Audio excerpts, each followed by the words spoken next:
ballin' all week, I bust a nigga ass. All my friends got stick cases, yeah, I'm praying for them. I'm the shooter now, I won't let a hand land on. I've been raised by Marines, so you know the shot is Jason Bourne. God took my grandma, then my heart is still torn. Views from the land, I can see the heart. Views from the land. Hey, welcome back to Views from the Land. I'm your host, Big Sleeve. I'm here today with a special guest. He's a father, entrepreneur, artist. He's a whole brand. You feel me? The mind behind Land of Motion. My brother, Lando Lo. That's a deal, my dog, bro. I appreciate you for having me, bro. Thank you, brother. Man, hey, it feel like I've been knowing you for a long ass time, and I just met you, bro. You just give off that good energy, bro. So when I met you at Dream, and also when I met you at Dream University, that's our first time connecting, right? Yeah. And just doing my thing. You just had that aura and that confidence about you, bro. And you also carry that shit in your music too, as well. Sure. Like, was that always built in you, or you had to, like, you know, get that shit instilled in you while you go? I think I always had that, coming from like playing sports. I think I got a lot of that, my characteristics that I carry as an adult from like my early childhood. Like, always played, when I played basketball as a kid, I always was the team captain. So I always was the person that would have to talk to my teammates or encourage somebody, you know what I'm saying? Somebody that didn't come from where we came from, or to be able to help them understand it better. But kind of built on top of that as well, because you still got to grow. Hell yeah, you do. So I think I always just kind of felt confident, you know what I'm saying? You got to be comfortable in your skin. Hell yeah, for sure, 100%. Yeah, we're going to get more into that too, though, because it's a lot to talk about there. But Dream University, I want to touch on that more, right? Yeah. I asked you a question, you know, just what type of, going to them type of events, what that do for the city, right? But I want to ask you, what did you learn going to that event? What did you learn from it?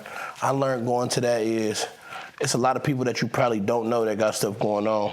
And it's a lot of way to bridge positively versus, you know what I'm saying, bridging on something negative, like somebody getting killed or somebody going to jail, then you might meet somebody, you know what I'm saying? Yeah. So like stuff like that I think is good for the city, especially with a lot of people that's up and coming. Yeah. You know what I'm saying? Because a lot of up and coming people don't even get a chance to get around certain people. Like, it was a lot of people in the building that day. Hell yeah, and, new faces, me included.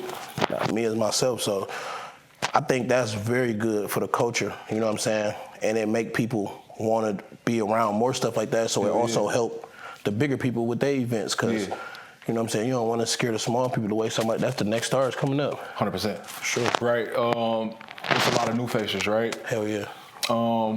Would you say the main goal, or is it a goal to sell product there, or is it just to get your face out there, to shake these hands, to be in that room? See, at first, I used to think like, anytime something dealing with that, you want to sell. Yeah. That's not the case. That shouldn't be the case. On anything, I think building a relationship with somebody, or somebody seeing your face, or putting your face in something, because somebody might not be wanting to buy something, but they might have seen your shit 4 or 5 times. Somebody might have scrolled past your Instagram and then meet you in person. Are you, you know what I'm saying, are you personable? Yeah. Are you who you are in your videos? You know what I'm saying? So that's big for you, because now somebody see you, you reach out to them, they like, oh no, honestly, he cool as fuck. Yeah. Like, hell yeah, I'll do an interview with bro. Or hell yeah, I do whatever, you know what I'm saying? He got an event, we showing up for it, you know what I'm saying? So I think building a relationship and meeting people is more important than just selling. You know what I'm saying? So, right. 100%. Detroit as a whole, bro, it's just, I feel like it's turning up like on a big scale, right? Including with the Pistons just winning today. When this come out, you feel me? We probably gonna be in game 2. No cap. In the second series. But how you feel about the Pistons, and like what you think is their destiny in this upcoming season? Pistons always I think the Pistons always had an impact on the city, whether we lost or won. Like, people, we gonna ride with you. Detroit is a hard city. You win, we with you. You lose, we with you, but we gonna talk some shit. We gonna talk some shit. For sure. That shit coming. You know what I'm saying? So I think like the Pistons, what they doing now is good, because the Lions did it back-to-back years. Even though they didn't get to where they wanted to go, they done brought so much attention to the city to where it's bigger shit. Like, now the NFL is presenting shit gonna be here in the future, and you know what I'm saying? Vice, they didn't had the draft here. You know what I'm saying? So like shit like that. I think it's good for the city, but the Pistons, I think they can go far. I hope they can win it. Shit. Yeah. Like, that's the dream, because the last time they won it, they beat Orlando Magic in the first round. In the same fashion. You know what I'm saying? The same way, Game 7. So, shit, if we can repeat itself, that shit gonna be turned for the That city. shit gonna be turned for the Sure. city. Do you feel like they got all the pieces? No. Ooh. I fuck with the Pistons heavy. I played back, like I said, I played ball my whole life. So like, facts. I think Cade is out of this world. I think we got a lot of pieces, but we need more. Like, we need more shooters consistently. Facts. Like, Jenkins, fire off the bench. The guard with the dreads, fire. Duncan can shoot the blood out that motherfucker. Yeah. But then we got guys like Asur, that's a hell of a defender that ain't really giving us a lot of shots. Yeah. But we can get to the rack, but what happen if they pack this bitch in on us? Right. Can you get out there and shoot that I think we just field? need more shooters, or I think we got shooters. Like, I think Karis LeVert, fire. Yeah. He went to Michigan with my boy D. Walt. Like, that's one of his close friends. Like, and Duncan went to Michigan. Yeah. So, Yep. you know what I'm saying? A guy like him, like, if he could come alive, you know what I'm saying, and be himself. But, you know what I'm saying? A lot of that shit politics, and it's hard to get in the rotation. But if it can happen, I think we got a good shot. I think we got enough to get to where we got to go. Facts. You think Cade is a true number one? Hell yeah. But in a sense of a scorer as well, because I seen Cade back when he was playing. He played for his pops AAU team growing up. You know what I'm saying? So Yeah, you win that shit. You know it. hell yeah, I seen Cade, like, he always was a guard, you know what I'm saying? And his pops didn't want the ball in his hand. So he always had that. He could get it out, you know what I'm saying, distribute it and get everybody involved. But I think coming to the league, he took more of a role of that, because when he was in college, he was really just getting off. He was scoring. Yeah. You know what I'm saying? But now he got to be a point guard. Yeah. He ain't shy away from it even when we was losing. He been here. He ain't traded. He could have got the fuck up out of here. He extended and everything. So I think he believe in the culture and reviving it and revamping it. And that shit happening, you know what I'm saying, in everybody's face right now. So Yeah, I think he enjoy being in Detroit. He do. He enjoyed the He shit. do. Yeah. hell yeah. Let's get into Young Lo, man. Right, for the people that just getting to introduce Lando Lo. Who are you before the music, before the brand, man? Man, so before everything, shit, I was playing ball. I wasn't even born in Detroit. I was born in Alabama. Talk about it. Feel me? So my mom's side is only me and my sister. My father, everywhere. I probably got like 18 siblings. Shit. For real. And like, I know me and you spoke about my brother last time I seen you. Like, we've been split up though for like 18 years. We just got back around each other, well, like 15 years. We just got back around each other like the last 3.5 years. Shit. So like, our pops always had us split up. So like, I moved to Michigan when I was 6. And then I went back to Alabama. Then my grandmother had cancer. We moved back here after she passed when I was 7. And I've been in here ever since. Yeah. I would go home like during the summers in my childhood, but like in the midst of that, playing basketball, you know what I'm saying, between here and Michigan. You know what I'm saying? I grew up on the west side of Detroit on Dre Road and Hartwell. Okay. Yeah. Went to elementary over there at McFarland. Okay. Played ball all through that. AAU, middle school, I went to Drew, Charles R. Drew, right on Wyoming. And West Chicago, they closed. We was the last graduating class from there. Played ball all through that. Yeah. Was one of the top 8th graders coming out of the west side of Detroit, going into high school. My mom, I wanted to go to Cody because my older god brother went there. My sisters was going there. My sister Misty and my sister Margie, my mom adopted her as my sister's best friend. They both was going there playing basketball too. So I was trying to go there. But my grades was always so good as a kid. Like, my mom, once I got the acceptance letter, this one, like, Cass and Renaissance of King was popular. Okay. And all those, you had to test into them motherfuckers. Yeah. So I was the only kid out of my whole middle school that passed the test to go to one of them schools. I could pick any one of them. That's hard. So my mom, like, you going to Cass? I'm like, fuck, like, Renaissance way closer. Like, what's the difference? You know what I'm saying? So, but I really didn't, because I wanted to go to Cody. Cody only 10 minutes down the road. Yeah. So she like, he going to Cass. She telling everybody, I ain't even picked the school yet. My mom like, he going to Cass, he going to Cass. And I wound up getting to Cass my freshman year.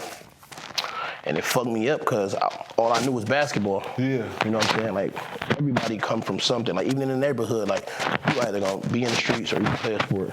You know what I'm saying? This way before people was thinking about music or having clothing brands or, you know what I'm saying? Yeah. Having what you got going on with the pies and everything you got going on. So, feel me? She like, you gonna go there. So when I get there and all the guys that was ranked ahead of me, like probably like 4 or 5 of them, which was my guys. I knew them from travel ball. Yeah. they went there with us. But all these motherfuckers tall. These motherfuckers 6'5", 6'7", 6'8". And Coach Dixon, he kind of had who he wanted. He already knew. And I didn't even know.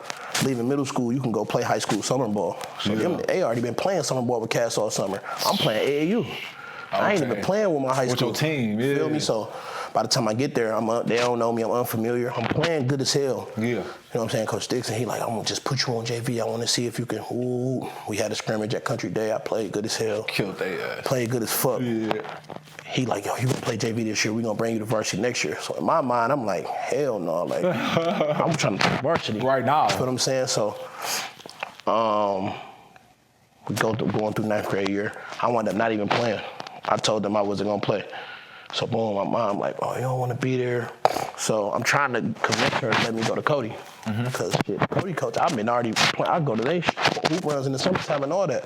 Because my brother was going there. My god brother, Rich. So he was in college at this point, but I'm trying to, you know what I'm saying? I'm like, let me go to Cody. She like, hell no. I start just skipping class every day. So intentionally to get kicked out of class? Intentionally, yeah. So I'm going, and I'm so good in school, like, I'm doing it good. I think I'm doing it smart. Right. I'm not going to no classes. I show up because our test days was Fridays. Yeah. I go to class and pass all the tests. So they like, you feel me? My mama catch wind of the shit. It's like after my first semester, my sophomore year. Cause I'm doing enough to pass. That's what I'm saying. So I'm getting like 2.6. So I'm getting 4.0s and shit, but I'm going from that to getting like 2.8s, 3.1, 2.7s. It's going down to 2.5s now. So I'm like, Mom, she ain't fucking with me. So she send me back to Cass. I'm going to no classes. I get all Fs in the A in gym. But she don't know this. I had a homeboy that was going to school for like, what the fuck do you call it? Like, he knew how to, like, he was nice with computer. So what would you call that? Like, kind of like an engineer, like or IT or something like that. Yeah, IT, yeah. So one of my mans, he fuck around and was cold with one of our counselors. And we used to eat lunch in her office. And he done stole the template from the report cards off her computer, the file, and put it on his laptop. So he's making report cards. For everybody. He making it. I don't even want to say his name. It's my dog. Allegedly. he making report cards, bro. And see, I wasn't no dummy. Like, motherfuckers getting straight A's and B's, and I'm like, bro, put 1A in gym, B in here, C in there, C in there. Make my shit look like a 2.7. Yeah. Boom. So my mom, I had this fucking math teacher. He did not like me. I don't even remember dude's name, but he used to call my mom the most. Like, he's not in class again today. He's not in class. So he called my mom one day, just right after the report card. I'm in the clear. I'm at school for like a week. Call my mom, like, he skipped class again. My mom called my phone. I don't answer it. Feel me? Cause she only time she call me in school if I'm in trouble or something happened with the family. And she had texted to me if something is with the family. She just keep calling me if I'm in trouble. So she blowing my shit up. I'm not answering. So I get a call to the office. Feel me? She at this bitch. She done left work. Come to the, swear to God. Mom, do leave work. She come to the school, man. I had a counselor named Miss Moffitt, my boy PJ mom. One of the nicest ladies in the world that I probably one of my favorite counselors. She called me and she like, come to the office. My mom up there. So the teacher comes down, the math teacher. She like, oh, shit. She like, I'm not understanding, why do you call me so much? And he got a C in your class. It ain't like he failed in your class. He failed in my class. He snatched his glasses off like, there's no way he got a C. I made sure I failed him because of his attendance. He passes all his tests, but he does not show up to my class at all. Oh, shit. So my mom like, what? This when they hit the fan. She got the report card in her purse. Open that bitch up. They look at it. He go get his grade book, bro, and show his final slip, because all the teachers got to turn in slips with their grades. Thanks. Show a copy of it, and it say my name with an F. So she have my counselor, like, something ain't right. She pull up my shit on the computer. That bitch, all F's and an A. Oh, so we go home. Mama, she tripping out. She tripping on me. My sister, my big sister Misty, she like, you might as well just let him come to Cody. You know he ain't gonna go to school. Like, he been asking you to let him leave for the longest. You want to keep him there. Just let him come to Cody. So I was super close with the Cody coach, so she called him like, if he come over there and he don't get straight A's, I'm taking his ass out. I don't care what y'all say, what he gonna do with basketball. I went to that bitch and got all A's.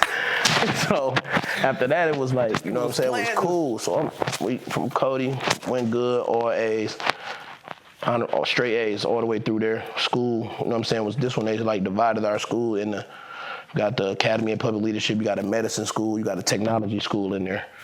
And Cody, this one they was like switching shit around when they started getting the money and rechanging the school and stuff. So it was good when I was there, man. I went to school with T. We went to T Grizzly. We went to Academy of Public Leadership together. That's hard. Yeah. So we was all there, but I mean that shit was cool. And then my senior year, my coach got the job at Oak Park. Transferred to. Yeah, we all left. Like probably like 3 of us out of the starting 5, and like 2 more of my mans came from Cody that was on our team, and we just went out there. We didn't know that Oak Park was damn near just like Cody, but we thinking like this shit ain't in the city. Let's just go out there and see something different. It was nice. We had a real good year though. Graduated from that motherfucker and proceeded to play ball from there. Went JUCO in LA for a year because I'd never been away from family in Detroit, and you know what I'm saying. I wanted to go to a university, but the school I was trying to go to, the coach wound up getting another job. And the other coach wasn't recruiting me. So I went junior college in LA. Probably one of the craziest experiences I had in my life. Fire, weather good all year round. Oh, yeah. Most you gonna get is some rain. Rain, sure. Come out of class, it's hot as hell. Yep. So LA was fire. Lost some people close to me, my uncle. Shout out, rest in peace to my uncle. Lost my grandfather. Couldn't really make the funeral because we was in season. California's so big, their junior college is not a part of the NCAA. Yeah. There's so many junior colleges up there, so we played in their own league. We played like 40 games. Yep. So that shit was crazy, but wound up leaving there. JUCO. Yeah, get out of JUCO, leave there, come home, go JUCO for a year at Oakland Community College, end up at Kentucky State, play ball there, graduate. COVID hit, and I think that's when basketball kind of left, you know what I'm saying, for me. And it was fucked up because that's all I knew, you know what I'm saying. I damn near was paused for like a half a year. Yeah. Didn't know, you know what I'm saying, what was next, but I had an education, so I knew like, okay, I can get a job, we'll see what's going on. And then the rap shit came from me just getting a feel. That was the same feel I got from hooping, close to it. You know what I'm saying? I don't think nothing to ever give me that feel, but that was the closest I got to being able to express myself and getting a rush from something, you know what I'm saying? So that was kind of like my upbringing for sure. No, yeah, goddamn. This is going to be an easy one, a fun one. You feel me? He done knocked out 5, 6 questions I wanted to ask. More than that. Man, whatever you got. That's hard, though. Yeah, whatever you got, let me know. You feel me? No, I fuck with that because people are coming here and just one answer me and I hell no. We gonna kick it. Yeah, that's hard. But let's see if we can dig deeper in these questions. Yeah, whatever you got. Answers, right? But let's go to Joy Road, man. What was it actually like growing up as a kid on Joy Road, right?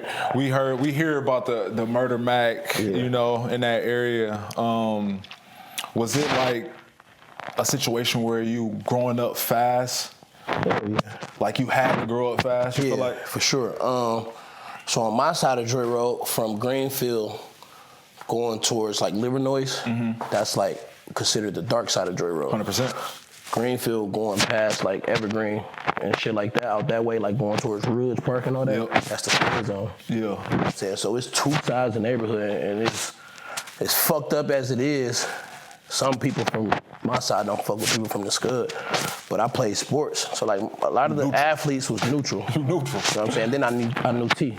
You know what I'm saying? Like all them niggas down there knew T and them. So like I went to Cody, so I'm over there every day. They seeing me go to the Murder Mac and over there, and they part of the neighborhood a lot. You know what I'm saying? But growing up over there, I mean, on Joy Road, period, this was way before like niggas was getting shot and all that, before switches and all that shit. Yeah, facts. If you didn't know nobody, you ain't had no business being on feet leaving Cody. No, that's a fact. Even when in my neighborhood, it was divided up in people in groups, and different groups of motherfuckers was moving into our neighborhood that didn't like people from our neighborhood. So fighting a lot, bro, getting into a lot of shit. Man, it's been a lot of crazy shit. Like, been at gunpoint a few times, like, for myself and one of my close friends that was just, he was one of our, kind of always did his own thing. He was clicked up with some dudes that everybody didn't like, and he lived on the same block as us. So this our man's for real. So we gotta walk past all these different groups of motherfuckers to get to school and go to different spots. And you know what I'm saying? It was fucked up, but you know what I'm saying? We always had each other back, made sure everybody was good, bro. Lost a lot of people, you know what I'm saying, along the way.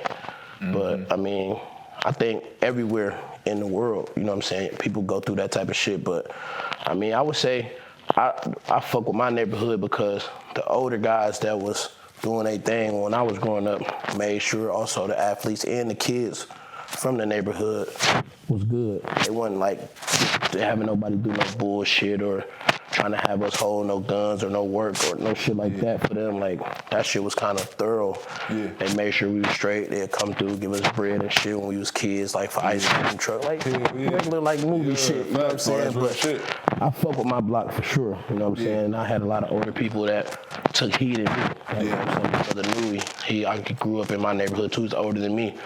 And he made sure I was good to this day. He's still with me, like, you know what I'm saying? So, shit, it's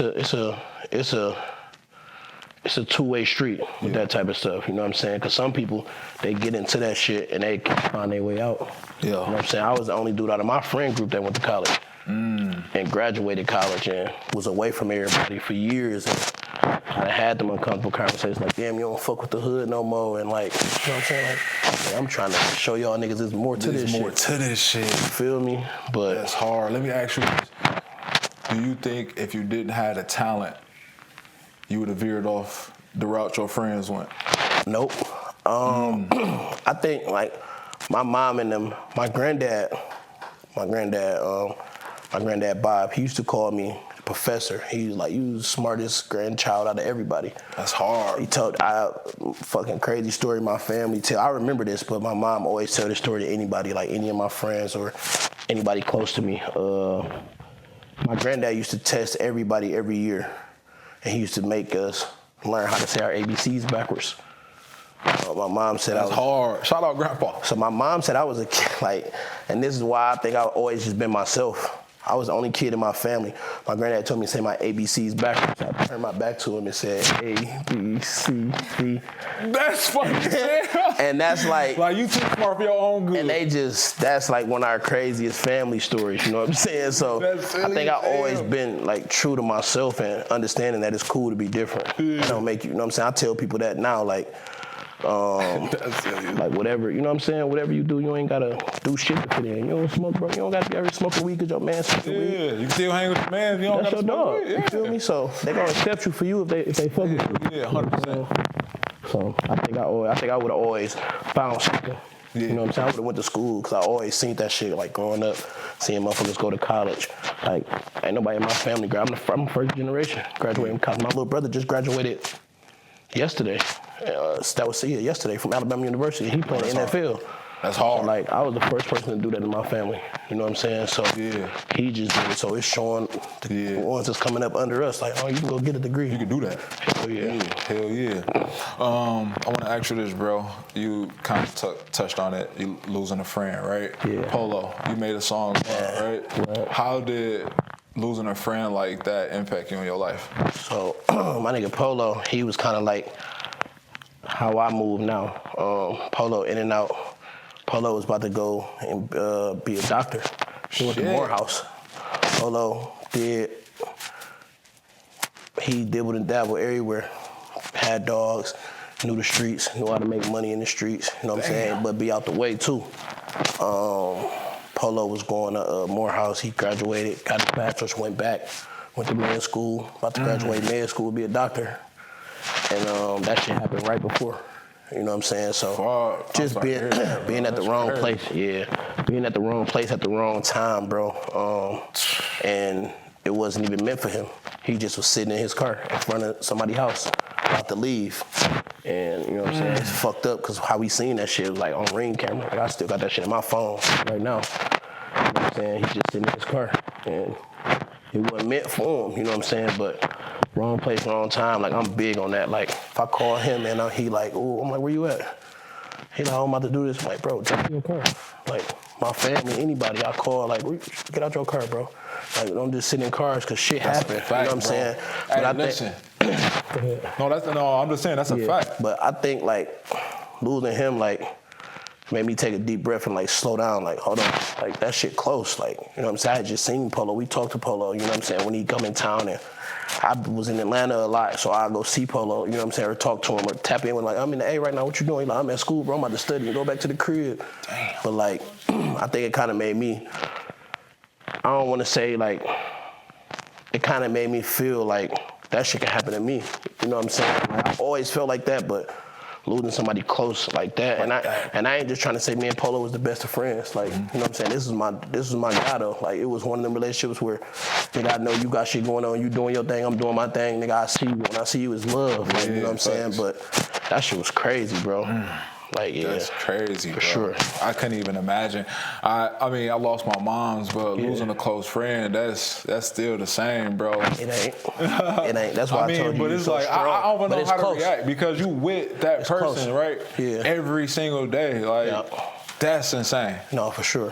100%, bro. Like, what is one thing Detroit taught you or prepared you for life in it as a whole? That's a good question. What is one thing? Say that one more time. What is one thing Detroit has taught you or prepared you for life, like the city as a whole? So I learned from Detroit. Like I told you, I was born in Alabama. Yeah. That shit's slow down there. Real slow. Detroit move at 1,000 miles an hour compared to that. Yeah. You know what I'm saying? But Detroit has taught me you could do anything you want as long as you can mind your business. A lot of people get caught into putting themselves in other people's shit, and that's how motherfuckers end up dead or motherfuckers end up in jail or fucked up. Like somebody do something to you, you know what I'm saying? So I think that's like staying in your own lane. Staying in your own lane. You feel me? So like I think I got that from Detroit, like being able to maneuver in your own lane, like no matter what you do, you know what I'm saying? If you could find your own niche in your own lane, you'll be all right. And you stay out of the motherfucker's business or just, you know what I'm saying, be to yourself and keep going, you know what I'm saying? Yeah. I think that's what Detroit taught me. Yeah, 100%. And like you said, bro, if you in your own lane here, bro, you don't gotta worry about ain't nobody worry about you. Like, you know what I'm saying? Because everybody here trying to get some money. Oh yeah, that's the biggest thing. Yeah, 100%. And speaking of that, right, in your music, you talking about hustling, you feel me, being a hustler and shit like that. Sure. That hustle mentality, was it passed down, like grandpa, stuff like that, or is that something you had to grasp? Yeah, so like I didn't have my pops growing up. Like, you know what I'm saying? But my uncle, which is my mom's youngest brother, my Uncle Jonas, shout out to my Uncle Jonas, and then one of my mom's oldest brother, my Uncle Didi, one of them was living in Alabama and one of them was living here. Yeah. My Uncle Jonas, he the youngest. He's the type of motherfucker that if he love you, he love you. He's coming through.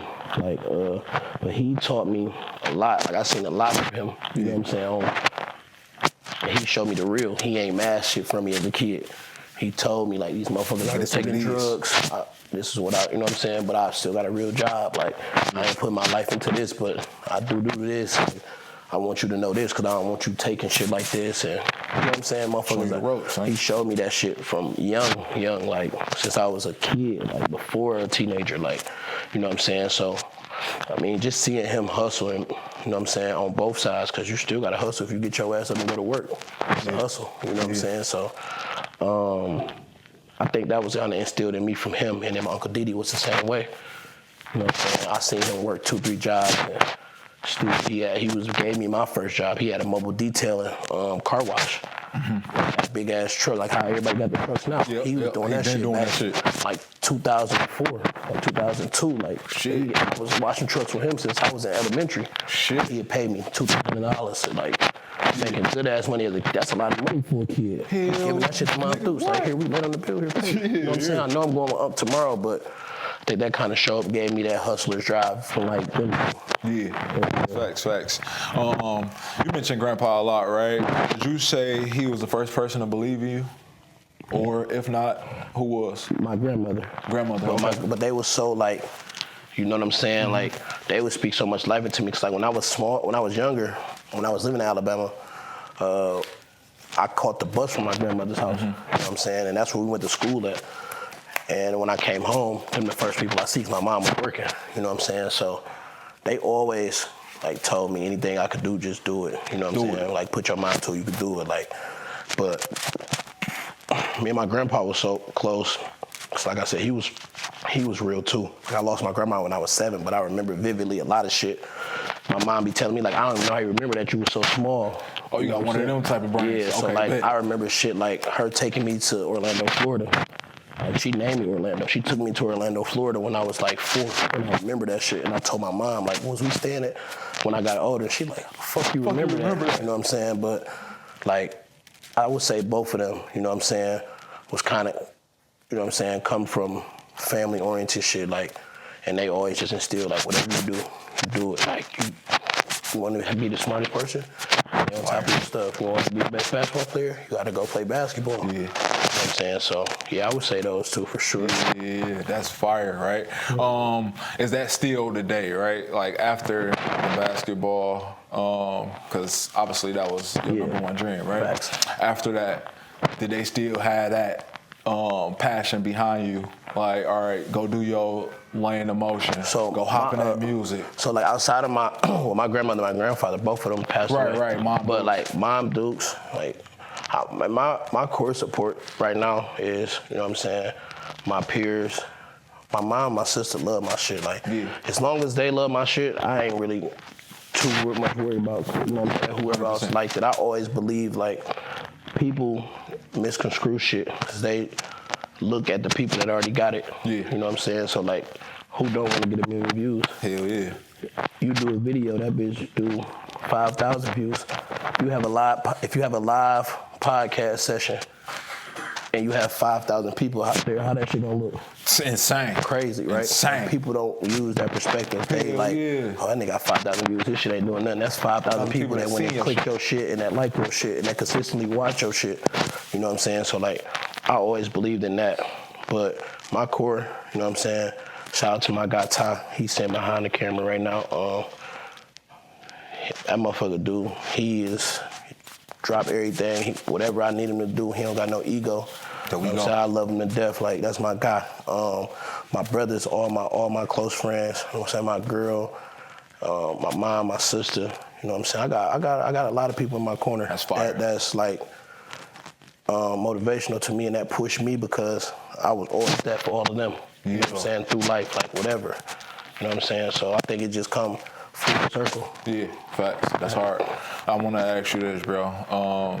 What's the biggest misconception about you? Motherfuckers think I'm mean, if you don't know me. Motherfuckers think I'm mean because I'm real observant.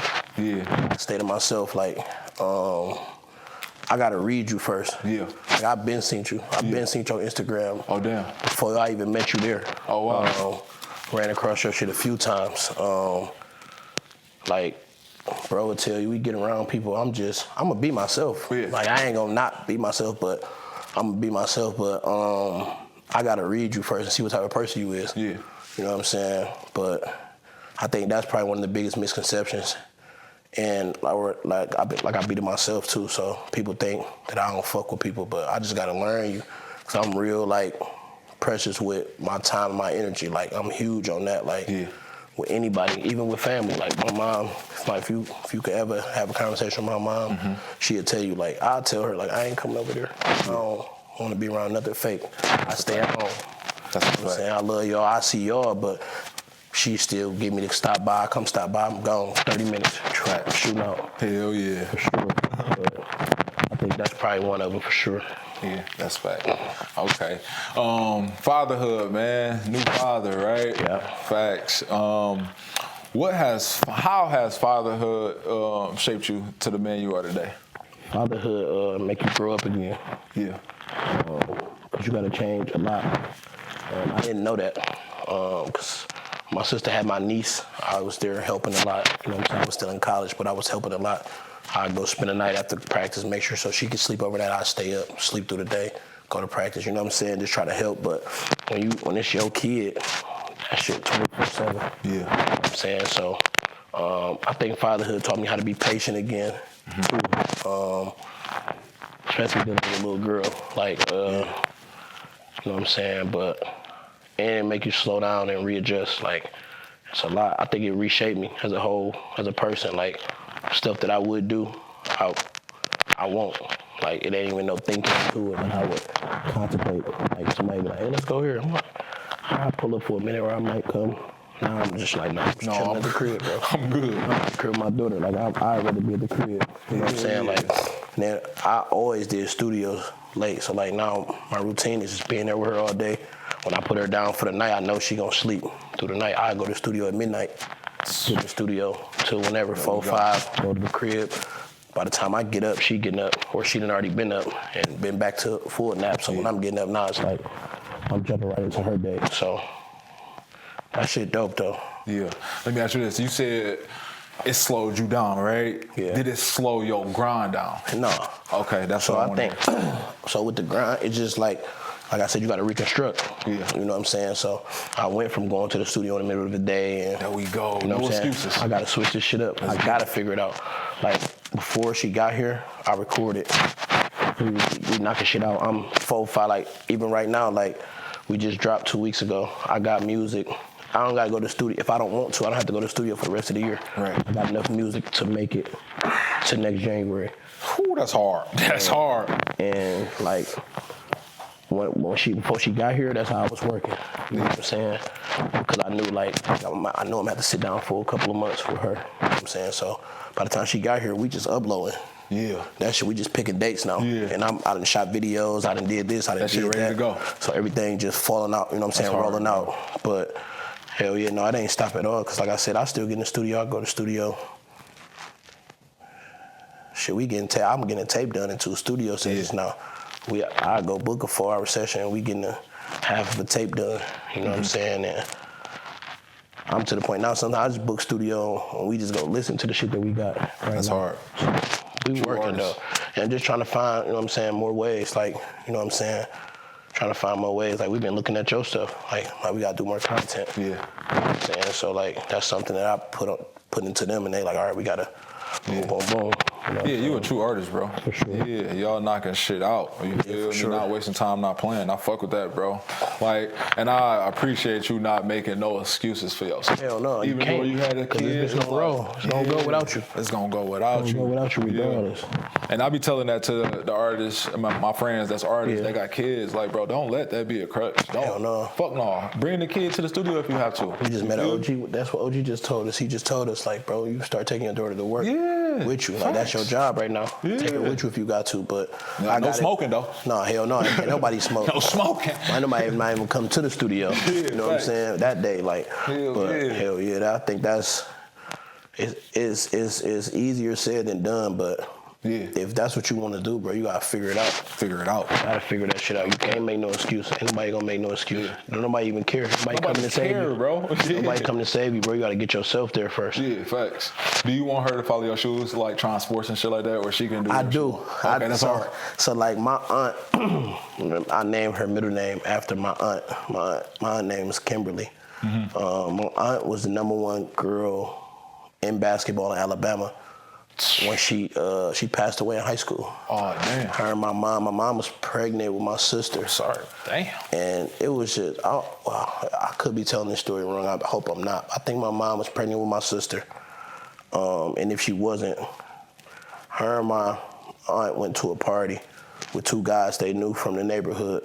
And they was sitting in the car and they was driving up it's like a long ass highway out there called Old Selma Road. I think that's what it's called, if I'm saying it right. This nigga memory is insane, bro. My mom told me this shit, and like, this is like, that shit crazy, because I could see it, because we done seen the street and the road and shit. Yeah. But my mom and them was driving home from a party, and the driver got blinded by somebody high beam, and he swerved the car.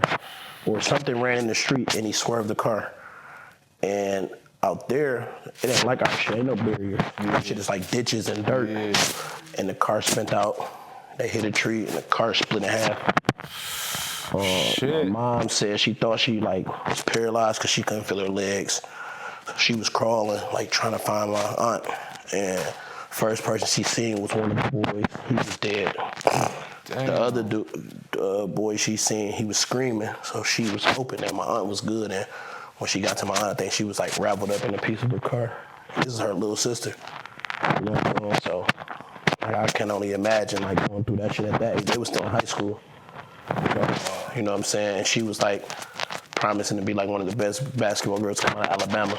So that's why we played sports. Yeah. You know what I'm saying? So yeah, that shit was crazy. But that's a crazy story. Just to piggyback off of that, I do want my daughter, if she likes it, I never want to be the parent to force. You know what I'm saying? I'm going to give you put the ball in front of you if you like. She watches basketball, she like watching girls basketball, she like watching the NBA.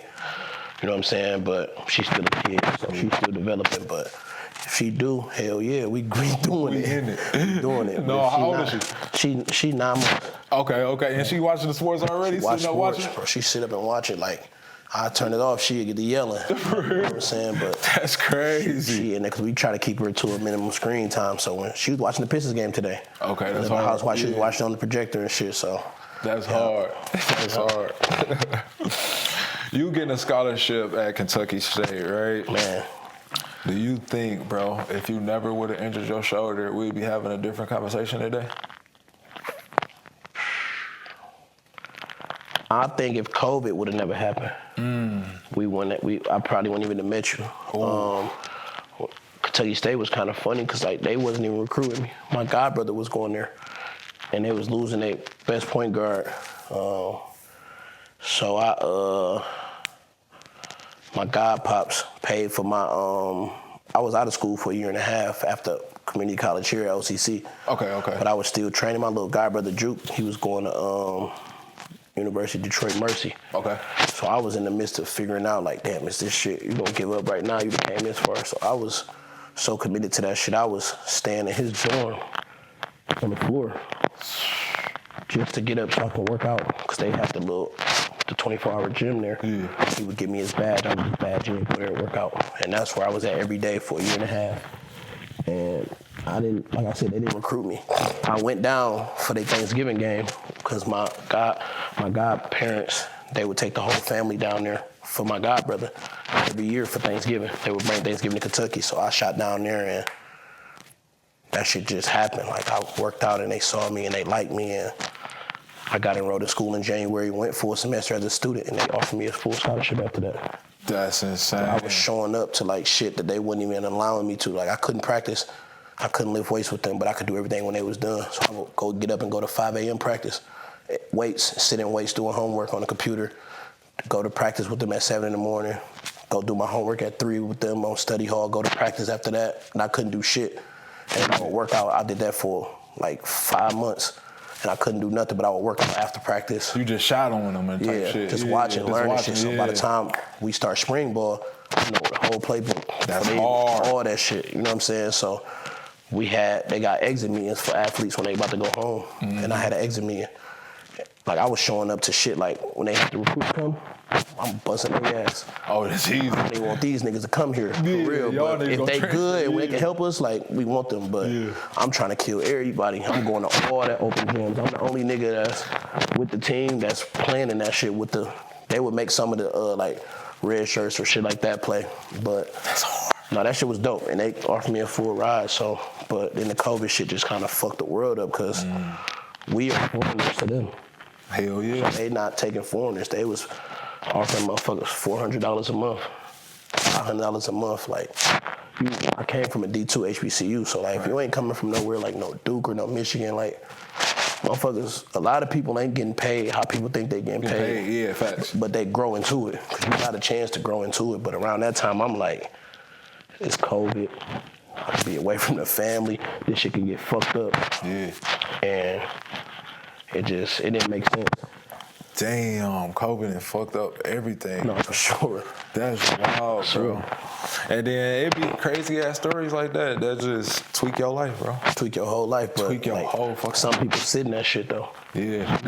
I got caught in sitting in that shit. I ain't gonna lie. That's how I gained weight, bro. Like, you know what I'm saying? Like, to be real, like anybody that know me, once this come out, like they'll tell you, like, bro, in shape his whole life. I was depressed. I was fucked up. Just drinking every day. Drinking. Going out. drinking, hanging, like, you know what I'm saying, not going to the gym. Like, I went to a point where I wasn't in the gym for like 6-7 months. Like, and I was just like, bro, like, what the fuck? You felt like you failed?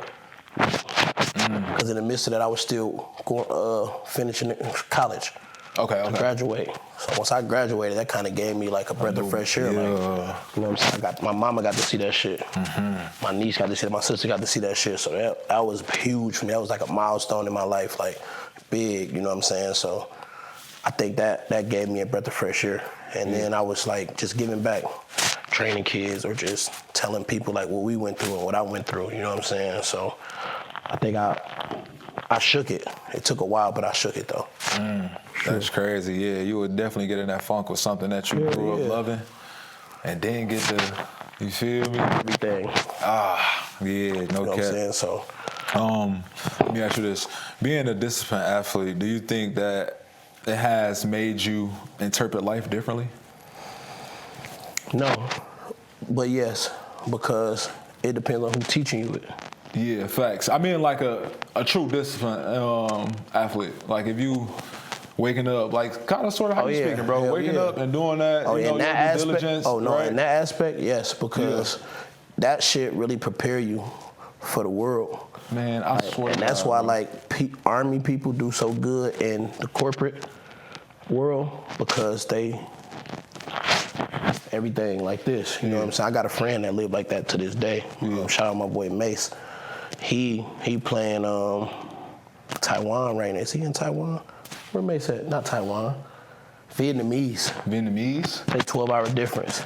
Shit. He get up every single day as long as I've known him. 4 in the morning, he go lift, he go work out, he gonna run, he gonna get on the basketball court, he gonna cold plunge, he gonna go back and lift again, and he gonna be in the bed by 9 o'clock at night, every day. Yeah, that's a true. Feel me? I Army think brat. basketball definitely prepare you for that because that's where he got it from, and his pops was in the military, but basketball prepare you for that for sure. Yeah. No, I feel like me, being an athlete myself, I feel like you just got a slight edge, bro, at life. I feel like, you feel me? You get a little cheat code with that. You get a little cheat code. And because you get team camaraderie, you get all that, you feel me? Leadership, if you in that role, you say you team captain, you get all that shit in one. And me being a quarterback, I'm using that shit. Everything on you. Man, I'm using that shit in my everyday life, bro. Me too. I'm the same way, for sure. Hell yeah, 100%. Getting that scholarship, was it self-required or was that something that she kind of wanted you to get? So my mom she is a in the now type of person. Like, what are we doing right now? Yeah. You know what I'm saying? I think it was something that I wanted to go do as far as them pushing that on me. Okay. Because it's like, if something is not working, my mom's like, what are we doing? Like, what's next? What's next? Okay. You know what I'm saying? Yeah. So like, I think it was something that I really wanted to do, and I felt like I owed to myself because I worked so hard for that shit. I think I really wanted to get the basketball scholarship as well, because I was on a dual scholarship. I had good grades. Oh, that's hard. I was on academic and basketball, so they didn't even have to give me. You was rolling. You had cool. You was good. You know what I'm saying? So that shit was like, that was something like, as I got to that and basketball was coming to an end for college, I kind of was like, man, fuck school. Like, I can go back and finish that was the fuel for me to finish for them, though. Facts, 100%. Wilson, I'm sorry, your brother. Yeah. Big bro, right? Little bro. It's my little brother. Damn. Facts. Did you tell me that? I thought that was big bro in the league. My little brother. He Shout just out big. Lil. He just big. He just big as shit. That's all no. Sure. Yeah, he big as shit. Yeah, that's my little brother. All right, so little bro in the league, man. Yep. Do you think that he just had more opportunities, or you feel like his approach at life was just a little bit different than his peers? I think Mac had a great foundation. Shout out God Pops. His God Pops is somebody that came in his life at the right time. We didn't have our dad, you know what I'm saying? So God Pops didn't let him slack up. Like, he had a crib to where he extended his house and built on his house so he could move them type of kids in with him, just so he could be successful and push him and make sure he did what he was supposed to do. Drove him on college visits down in the down south area, you know what I mean? As well as his peers too. So, And I think Mac grind just like I grinded. Yeah. We the same person. Like once you get a chance to meet him, Ty will tell you too, but we the same person, you know what I'm saying? But I think he understood it faster than I did. Yeah. And he put himself in a great position. He picked a great school. He went to the Natty 3 times. Hell yeah. He won that bitch. Roll Tide. You know what I'm saying? He went to Alabama. He did his thing. Like we just learned the other day that he's the number one linebacker for interceptions to ever play for Nick Saban. Shit, that's a crazy flex. We just learned that the other day, so hell yeah. That's hard. Yeah, turn. What? Bro, turn for sure. That's my Shout dog. out Mac. That's Shout hard. out Twin, man. Hell yeah, bro. Shout out Ty. I want to. You kind of mentioned on it, right? Just that team, right? Yeah. How important is it to have people around you that understand your vision as much as you do? Super important. Not only, like, that's super important to not even get off topic, but not only having somebody know your dream and support it, having a motherfucker that's selfless is way more important than that. Yeah. Because some people get caught up in doing shit for people and start feeling entitled. You know what I'm saying? Not doing it for the right reason or doing it because they think they might get something out of it. You going crazy, bro. Where the money at, bro? So my nigga Ty, just to speak on him, and we do this shit a lot. Like I always give him his flowers as much as I can. You know what I'm saying? Me and Ty met from basketball. Oh, yeah, Bertool. Playing ball. You know what I'm saying? Knowing mutuals. I actually wound up getting into it with one of Ty's closest friends. Okay. Just over some basketball shit, just talking shit, but this one I'm young, so we got the guys up here. We up here from the hood. Coach and me bring the guys from the hood. They practicing with us, so we feeling good. Yeah. It's 5 of us, it's 5 of them. We talking shit. I don't want to play with none of these niggas. I got my niggas. We playing against the whole Pontiac, all that. That's how we doing that practice. The Flint guys, the Saginaw. I'm playing with these niggas. What we got next? Yeah. I ain't trying to hoop with y'all. Yeah. So that's how I go though. Me and Ty kind of started off patchy a little bit because I felt the way about his homie, but once I got older, I'm like, he did what he's supposed to do. That's his man. That's his man. We know loyalty. You know what I'm saying? But that shit started like that, and we just kind of grew off of that. Like, always been, you know what I'm saying, the type of dude I could hit up. Like, hey, bro, you think you could look out for me real quick? I'm all the way in LA. Feel me? He going to school in Florida at the time. Look out for me. He hit me, bro. Hell yeah, nigga. I just got a check from getting on A's. Nigga, I'm about to sue. You feel me? Whatever. You know what I'm saying? Like, nigga got a check from getting on A's. And we just built off of that type of relationship. And before even Ty came into the fold, you know what I'm saying? Like with the music shit. He was around. He'd come home from school in the summertime. Hey, bro, look to the gym. We got the gym. We at Oak Park. I got the key to this bitch. Come on. We used to have the craziest hoop runs at that bitch. I was able to get in the weight room, get on the shooting machine, so all that type of shit, they was coming up there. You know what I'm saying? We getting in there, and on the music side, it kind of seeing Ty, like I tell you, I'm very observant. So we start hanging more as we got a little older. Once I left college after COVID, and I was here, but I was back and forth. So I had a crib in Kentucky still. But I'm back and forth, but I'm seeing, bro, more and more. We bumping into each other, then we start hanging. And I'm just seeing how he ain't scared of, like, people get in rooms and shot down or back up like, shit, like, and don't know how to talk. You know what I'm saying? I see Ty any room. I don't give a fuck where we at. He can, even before, like I said before the music, he can talk to you like, oh damn, what you do, bro? I might have somebody. I might know somebody that wanna let me get your shit. You know what I'm saying? And he might not even know nobody, but he just building it and putting his face on shit. You know what I'm saying? Hard, nigga. And once I seen Ty do that, his support was like, I ain't ask him to do that. He just did that shit naturally. You know what I'm saying? We was in a group chat. One day I texted group chat like, all right, can y'all niggas help me with my music? Cause I ain't really fucking with this shit no more. I'm straight. I don't even gotta deal with this shit no more. I'm really gonna quit this shit. And Ty like, bro, whatever you need me to do, just take me. You know what I'm saying? And even though my other bros, you know what I'm saying, said that they could do shit, certain shit they couldn't fulfill. You know what I'm saying? And Ty was stepped up to the plate. Studio time, showing up, put in on studio. Anything I need, he ain't no problem. Like, I'm in the studio, I might forget something. Hey, Ty, bro, you think you can I'm outside, but I'm about to run to the store real quick. I got you. You know what I'm saying? Like, fuck yeah. And once I seen that shit, I kind of told him like, not even to be like that with the bros, but like, you work, do what you gotta do, bro. You know what I'm saying? We still love you, but you got this to focus on. Focus on that.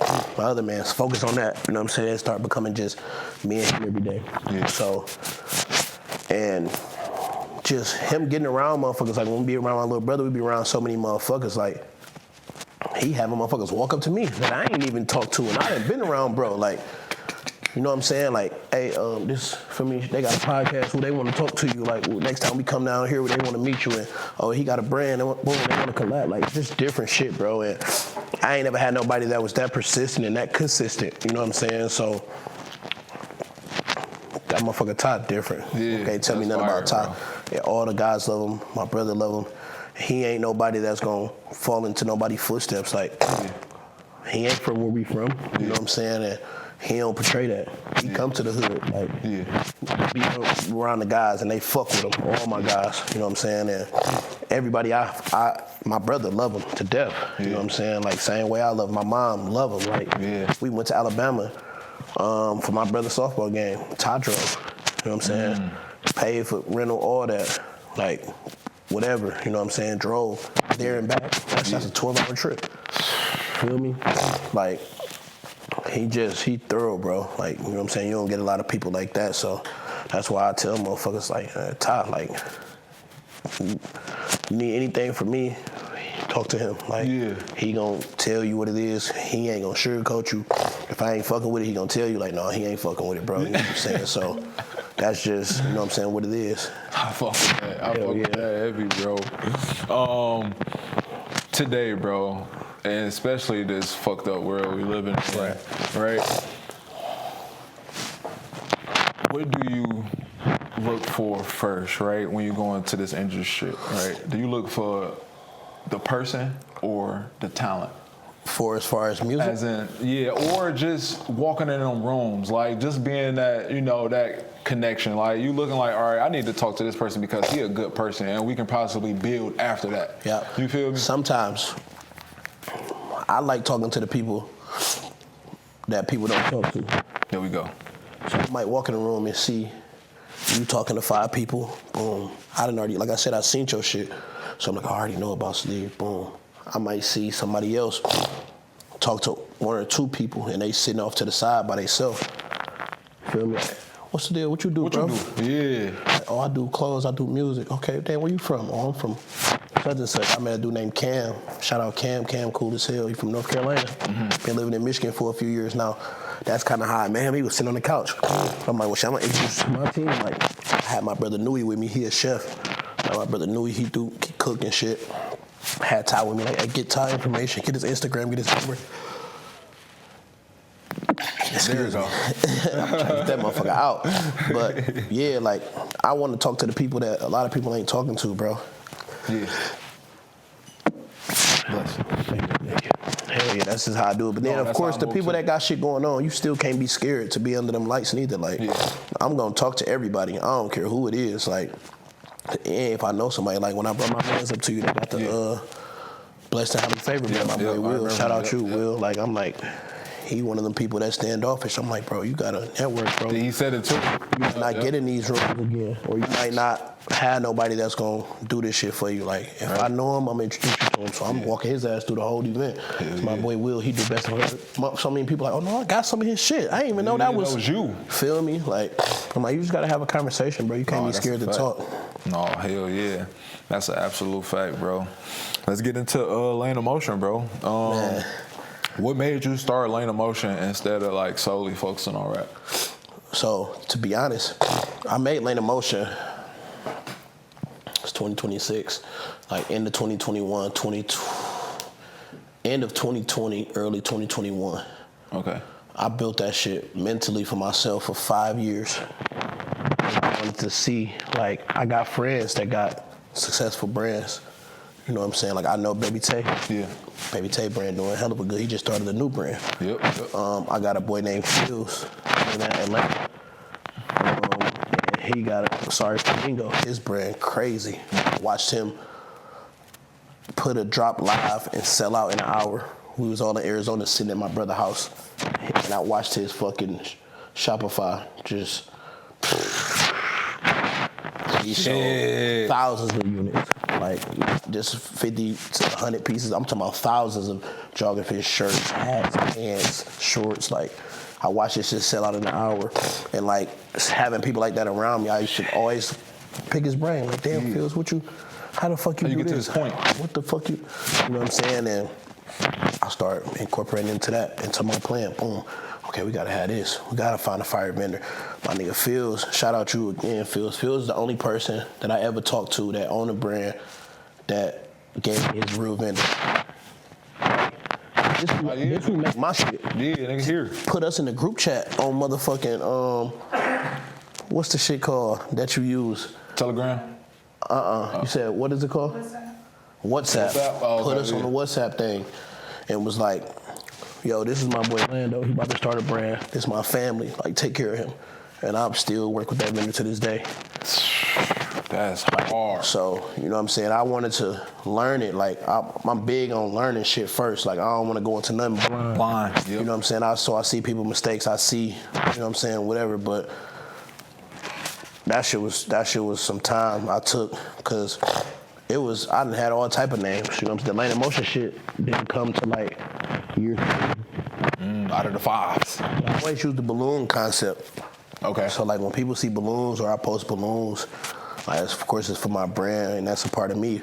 But I believe like if you put 50 balloons and you tie them together, ain't nobody going over. I use it like a real life concept. Like if it's 50 of y'all, if it's 10 of y'all, and I let the balloons go. 5 get popped, 1 get down. 2 other ones lose air, weighing it down. Only 3 balloons left. Them lose air. Pop. 1 balloon left. That 1 balloon will go somewhere if everybody tied together. That motherfucker can't even float to his full potential because you're trying to take everybody with you. So like, that's why I say like stay in your own lane. Because if I get there as 1 balloon, I'm gonna eventually gotta come back down. I can get somebody else now. Oh my God. Show him the same route I took, but we ain't tying each other together. Now I'm just showing you what I did. That's hard. That's hard, So bro. That's just down. That's what I use for my brand. That's why I use the balloon concept. Yeah, that's hard. Have you ever broken down in an interview before? Nope. That's hard, bro. Holy never broke it down in an interview. That's hard, bro. I can't lie. I want to ask you, bro. I want to ask you this, right? It took you 5 years to bring Lane of Motion to life, right? How long does it take for an idea, like a piece, hat, shirt, something like that? So like I ain't gonna lie, my cousin Brick, he the truth. Like I could call Brick right now, like I could show him your hat and be like, I like his hat. Like I don't want as much. Like I want this, that, and the third. I just want a big L and an O connected to it without like the locks hat without the X. And I want to put a balloon patch on the side, and I'll put LOM Studios on the side. He'll probably call me back in like 10 minutes. Like, you like this? Damn. And then I'll be like 15? 10, 15. Or he like, if I tell him like, just call me later. I can text him that. I send him a voice memo at 3 in the morning while he's asleep. He'll call me the next day, 6 different hats. Like, what you like? What we doing? And we'd get on FaceTime together. Or jump on Discord, he'll share his screen with me, and we just create shit together. He's so quick, like he brings shit to life. Yeah. He or your mission? He lives in Kentucky right now, but he's from here. Okay. He about to graduate from Kentucky State in 2 weeks. Oh, that's hard. Yeah, he about to graduate college too. That's hard. Yeah. That's hard. That's hard. As end goal, right? Do you see Lane of Motion being in stores like Saks, or you want like a storefront with online sales? Like your friend? So I love like the idea of having anything in a store. You know what I'm saying? But I'm a realist and I know how I like my brand to be. That's why people like I could easily get a website made. They're like, damn, you don't got no website? No. Yeah. Because every sale I want it to be personal. Like I want somebody to see me pulling up. I'm pulling up. Like I drop my shit and I say I'm doing drop-offs. I'm doing drop-offs. I ain't charging anybody extra. I'm pulling up, bringing my shit to you hand to hand. That's what I want you to understand. Like, you know what I'm saying? Like, a lot of people just get shit. Of course, if it was to ever get that big, yes, and I mail out shit on the daily. You know what I'm saying? So, but I want my shit to be personal, like kind of like how the old rappers used to do with their CDs. Like, that's how they got people to fuck with them. That's how you get real. That's how you get real fans, real supporters. I could easily go, oh, AI, could you help me make I need a website, and a motherfucker never see my face and want to know what Lando Motion is, or you know what I'm saying, how I carry it in the real world. Like, people see me out. So many people, I didn't have old ladies walking to me like, my son got that hat. That's hard. And I'm like, damn, like, who's your son? They show me, call their son. It's one of my friends. Like, people, like, all type of shit, bro. I done had some crazy shit happen. So I like to be person. Like, in person, I want them to understand, like, we give a fuck about y'all. It ain't just about the money. Facts. Still want to pull up. I can get you. I sold hats and had an hour conversation, or sold shirts or whatever, and had conversations with motherfuckers who's kicking. You know what I'm saying? Motherfucker might just needed that conversation. Bro, just took the word right out of my mouth, bro. Like, sometimes them conversations are needed. Hell bro. yeah. You feel me? Like, God put you at that place at that time to have that conversation, bro. Sure. Like, I don't take no conversation for granted. Me neither. Hell yeah, I don't give a fuck if I'm late for something. Obviously, this shit was meant. Yeah, facts. You feel me? Hell Facts. yeah. What would you say is harder to sell, clothes or music? Music. Because it don't Especially make shit. Today. Yeah. Don't make shit. Yeah. Music don't pay nothing for real. People get paid off the book, like being popular and tours and shows and features. You know what I'm saying? A lot of rappers make a killing off features. Yeah, facts. You know what I'm saying? But music don't pay shit. And that's why I love my fans, because whatever I make off music is from the people that really give a fuck. You know what I'm saying? But you still gotta pay your percents from whatever distro company you use, or YouTube, and you know what I'm saying? So, but I think it's easier to sell clothes. You know what I'm saying? It's harder to sell music. You know what I'm saying? But if I just need the right person ear to get on my shit, I'm straight. I know we good. Like, that ain't the problem. The rapping part ain't hard. That ain't hard. It's just about putting yourself, like, get in them rooms. Yep. Roll them shoulders. Hell yeah, no cap. How important is it, and you speaking like this, right? How important is it for artists to different avenues outside of music? It's super important. Especially in 2026. It's super important, bro. Like, I try to do whatever, like a little bit of anything. Train kids, got clothes, do music, shit, I work. Hell yeah. Like, you know what I'm saying? Like, I make money from features, so like that's a part of the music. But like, you want to try to, you gotta have different. And I stream, bro. I get paid from Twitch. Oh, that's hard. You know what I'm saying? So, like, that type of shit. Like, you want to have different streams of rep, even if that shit ain't nothing crazy. Your main job is your main job. That's gonna bring you your bulk money. Everything else is gonna add up. And you got 4 or 5 other hustles. You ain't hurting for nothing for real. And it give a chance for you to invest into yourself, and it get a chance to allow your shit to grow. Cause some people put what they barely got into their music and don't see nothing from it, and quitting the shit. You know what I'm saying? So definitely try to put yourself in any situation to make some money. Like, not in a bad situation. Like, motherfuckers going to jail out here, bro. No, for real. For real, but like, everybody got, you know what I'm saying? I ain't no taking nothing away from nobody that make it. However you make it is however you make it, but just be smart, bro. Be smart, bro. That's all it's about. No cap. Detroit, right? Detroit is known for everything, man. We started from the music, man, down to the fashion trends and stuff like that. But what is one trend you think we need to like get rid of to take us to that next level? That like a bad trend. Division. The city split up. Speak about that. Let me know. I'm from the West. I don't really got no super duper close relationship with big artists from the East. But the reason why the East does so good in the music world and the industry, because they together. I don't know them, they politics and what they got going on within that. But when the world see them, they together. They're together. So I think that's why it's a lot of big artists from the West, or people that could potentially be stars from the West, but it's no camaraderie. Like, I'm from the West, I got a lot of friends that rap, but there's no camaraderie. Everybody want to be the man, and everybody can be the man in your own way. But ain't nobody pulling nobody. From my side is what I think. That's just my part. And people could think how you think, but when V's was coming out, I didn't know about V's. He came out of the blue. Yeah. And they pulled V's. And pulled him. V's one of the biggest artists in the fucking world right now. Yep. And guess what? Everybody else over there that was doing their thing, still doing their thing. Still doing their fucking thing. You know they still hot in their own way. So it's like, motherfuckers just gotta come together. I think if the city was together as a whole, this should be over with. It'd be over with. This should be over with.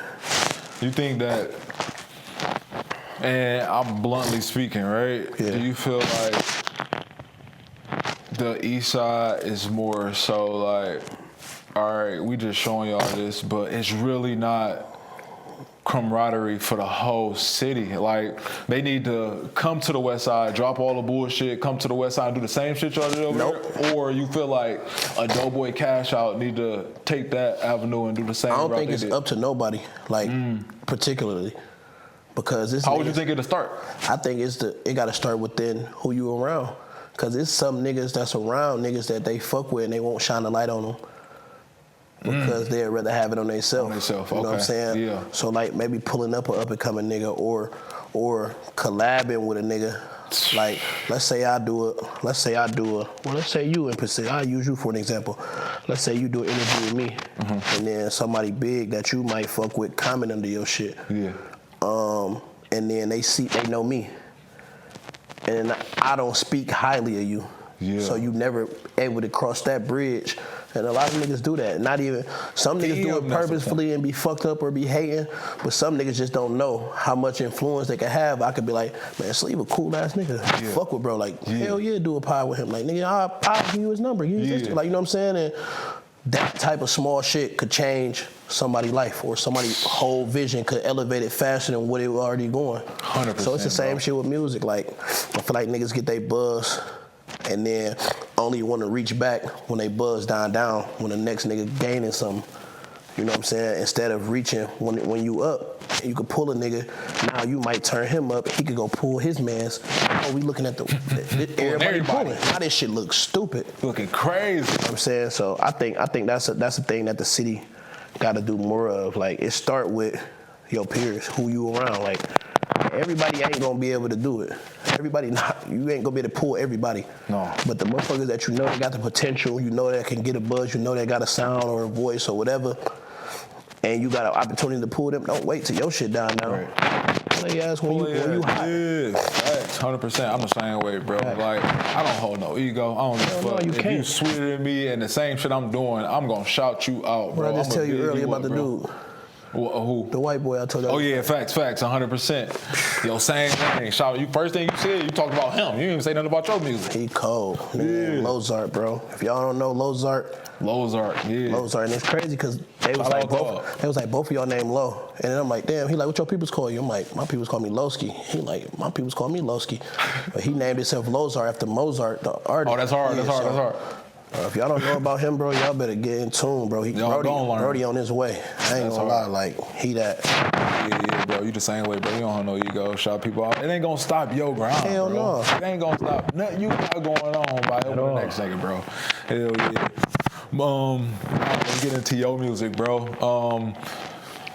You kind of touched on it saying that you got into music after college, right? Yeah. Like, I was always making music though. Like, but I never released music though. I would make music for myself and for my close friends. Okay. So like college and shit, you know, motherfuckers play around, we freestyle. Yeah, facts. My teammates be looking at me like, bro, you rap. You can rap for real. You know what I'm saying? And even before that, like the bros would tell me like, damn, that's hard. Like you can make, you know what I'm saying? But of course you get better over time. You know what I'm saying? But I would always make songs. You know what I'm saying? The first person that actually really sat down and recorded is my little bro, shout out BKZ. He's a rapper from Detroit. He's probably one of the coldest. Like, BKZ had a wave before niggas, but he stepped back from music for a few years due to one of our friends losing their life. My boy Bang Gang Jizzle. Him and Jizzle was super close and kind of fucked Zay up. But BKZ was the first person to ever record me and sat there with me. It took me 2 hours to make a 16. And he sat there with me and he was younger than me. Bro, that's weak. You gotta say something sweeter. Say some sweeter shit. Try this. Flow this way, nigga. You know what I'm saying? And we got a good relationship to this day. I talk to Zay down there every other day. You know what I'm saying? And that's my dog, but hell yeah. Yeah, that's crazy. Sure. So you would say it started getting serious. What year that you would say like, all right, this is actually can be something? 2024. 2024. I was about to quit, and Ty called my brother and told my brother, like, this nigga trying to quit music. I didn't even know he called Twin. Twin called me, like, what the fuck going on? Like, what you do some money for the studio? Like, we ain't tripping, I got you, whatever. I'm like, this shit just not going. He like, bro, shit don't just happen like that. You gotta keep putting in work, keep getting better, keep working. He like, you gotta get up every day. Like, you don't think I wanna get a sack every time they hike the ball? You don't think I wanna tackle somebody every time they hike the ball? You know what I'm saying? And he like, you gotta just keep rapping. Don't worry about shit, I got you. Yeah. Like, you good on whatever, but just keep doing it. And from that point to now, that shit grew like so much, you know what I'm saying? So I think that's when I really turned that switch on, like from them putting that battery in me and like telling me to keep going there, supporting me too. Now, when did people start catching on to Lando Lo? Like my first wave I really caught, to be honest, was in New Jersey. New Jersey? One of my dogs, shout out my boy Easy, my boy Big Jordan. Damn. He was my center. Okay. In college. He's from Jersey. Him and my boy G's, my boy Grant, they both from Jersey. So I'd never been in Jersey. So when they used to go home for like breaks and shit, I'd catch a flight or go out there and kick it with them. Kick it with them, yeah. Yep. And my boy Ra, shout out Ra. That's Easy, older cousin. He would like they would put people onto my music in Jersey, like they homies, where they from in the hood and shit like that. And when I came out there, they would show me love, bro, hella.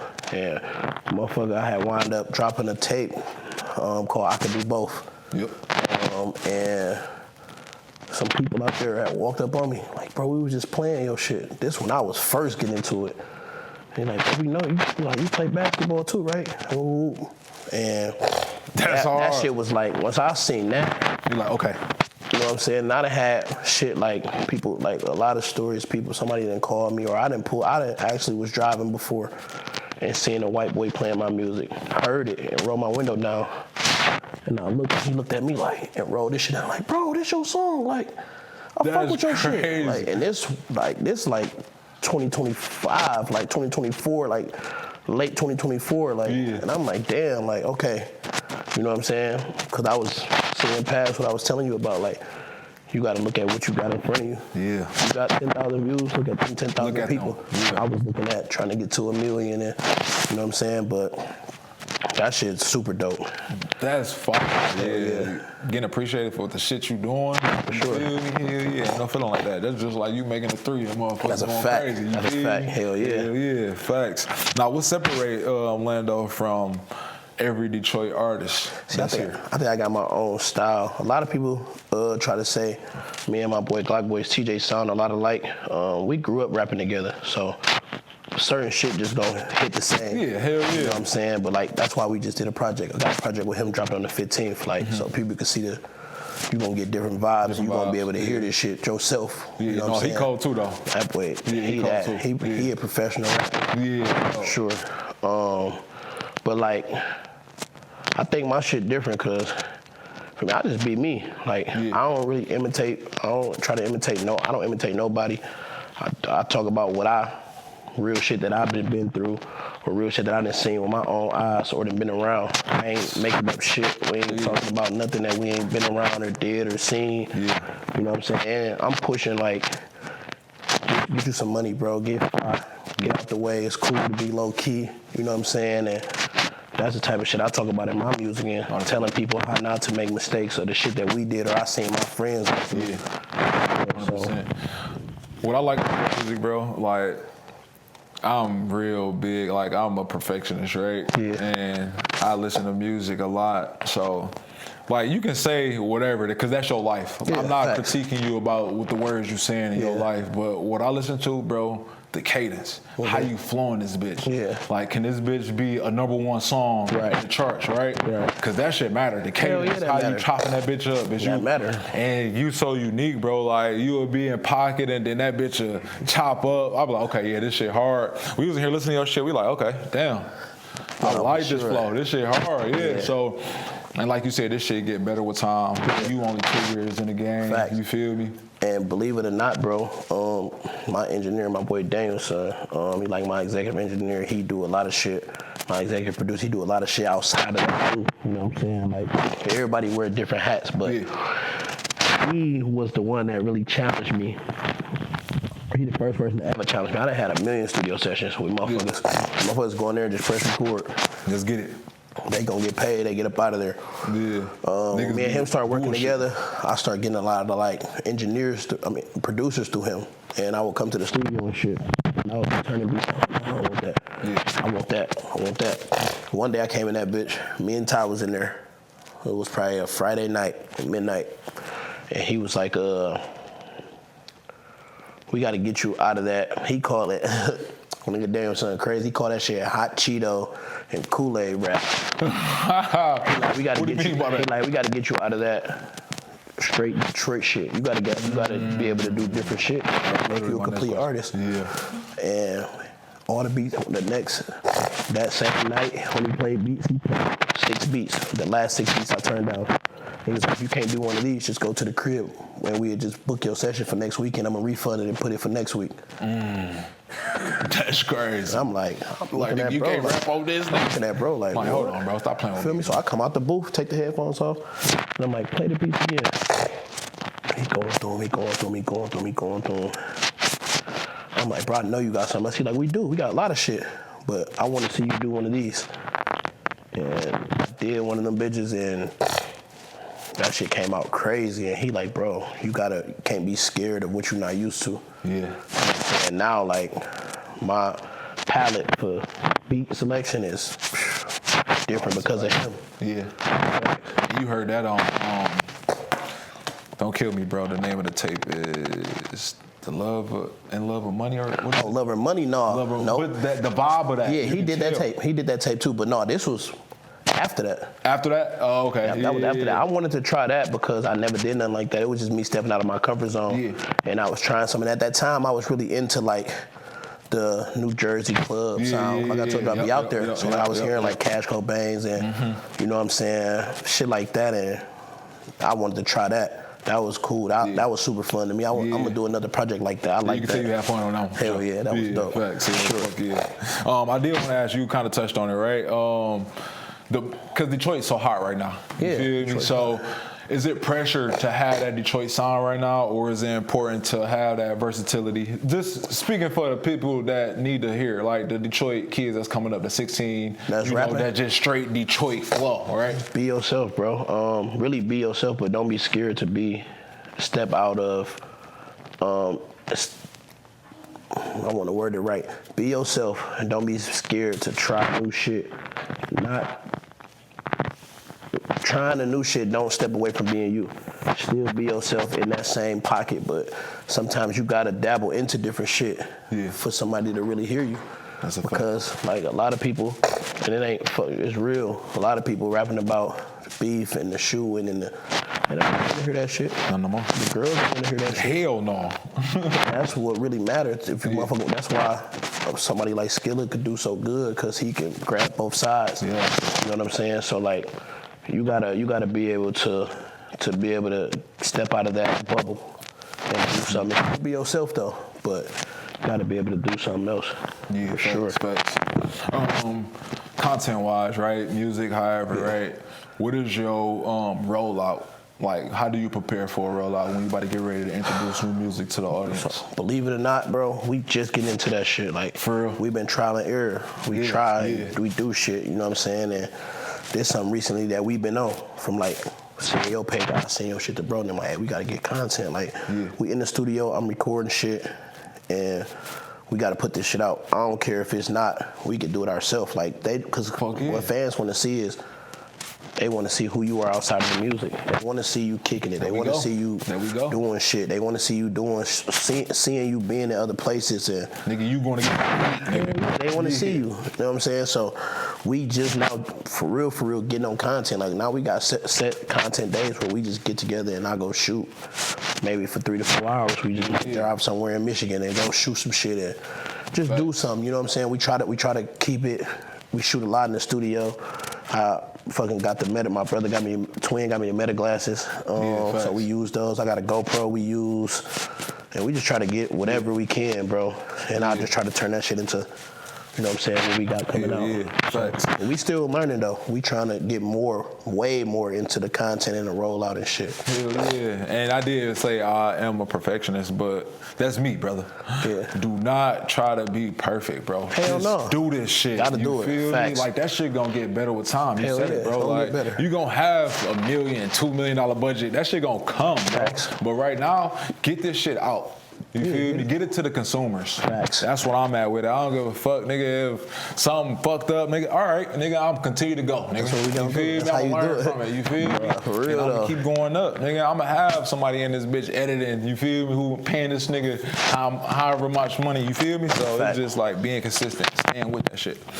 But what's your thoughts on like collaborating? I mean, because it seemed like you and what's his name, BK? Zay? Yeah, Zay, right? It seems like y'all do a lot of music. You do a lot of music with the same artist, right? Yeah. Like, what's your thoughts on doing like collaborations with Other people? There we go.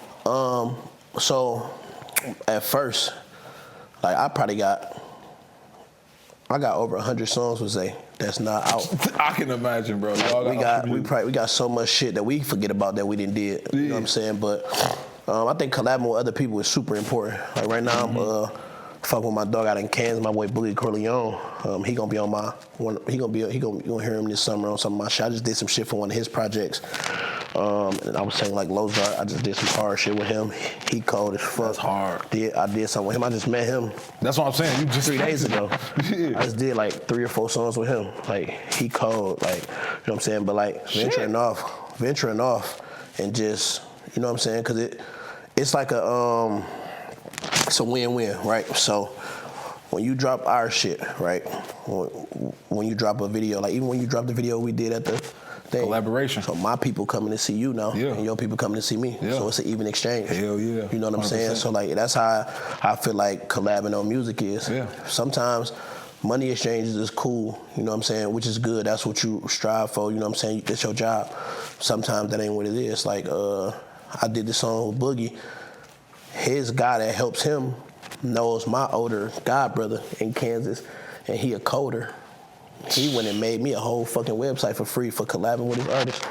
Holy shit. You feel what I'm saying? Like that type of shit. You know That's what I'm saying? hard. So it just gotta make sense, you know what I'm saying? But like shit like that, you know what I'm saying? Man, we don't know nobody that make like code and know how to make websites and do shit like that. Like, Fuck no. you feel me? So But that was a need. that was a need. Hell and we got yeah. it done, and then that built the relationship with me and Boogie. Now he just, hey bro, what you think about this? He'll shoot me 3 songs. Like he just sent me some crazy shit the other day. Yeah. I'm like, oh no, I need this one. Like send the whole session to my engineer. So our engineer is in sync. Like he'll call his engineer, hey, send that to Lando people. Right. My engineer called me, I got that bitch. Next time you get in, we'll do it. Like you know what I'm saying? So collabing is always needed. Hell yeah. You just said you just met Young Dog, right? Yeah. How the fuck y'all make 3 songs? I want to ask you this. What's your process of making music? Are you a puncher? You punching in and out? So like I used to, Cause your brain seem like it work crazy. I do a lot, bro. I do a lot. Yeah, that's crazy. That was crazy. Pause. So I do a lot when of niggas say pause, you don't really think about it until niggas say pause. Like, damn, that was crazy. No, for sure. So like I used to write a lot. TJ ass, man. Seeing that motherfucker, I done seen TJ be sleeping in the studio, and I'm doing the verse fire shit, and I'm writing, boom, I'm recording myself, boom.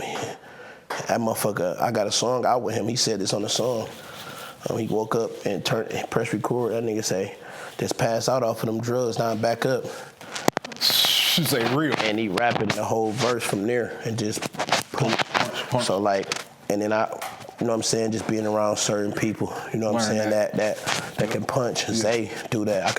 And Zay is he different.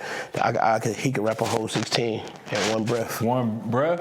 And niggas like that is different. Niggas like that different. Like if he can't get it out or he fuck up, he ain't punching shit in. He like started from the top. He could be at bar 15 and stumble up, and he be like started from the top. I got it.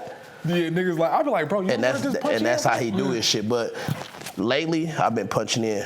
But like when I get in my mode, like I be flying to Arizona. You know what I'm saying? For little bro, that's like a 3.5, 4 hour flight. So I get on that bitch and listen to. I got some beats. I done downloaded them, put them on my shit. I'm on there with the beat with my headphones on.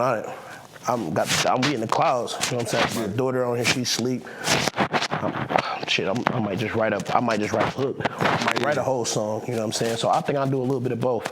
But when I'm in that mood, like I ain't been in the studio. When I went the other night, they turned some shit on, and I got up and like, look, I went in the studio.